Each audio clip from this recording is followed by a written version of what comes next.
அவர் செய்த நன்மைகள் ஏராளம் ஏராளம்.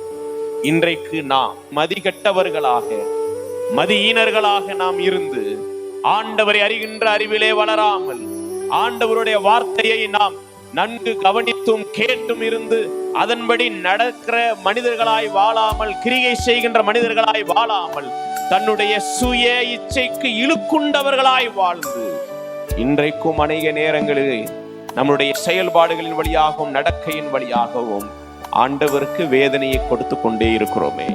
ஒரு பெரிய எச்சரிப்பை ஆண்டவர் கொடுத்தார்.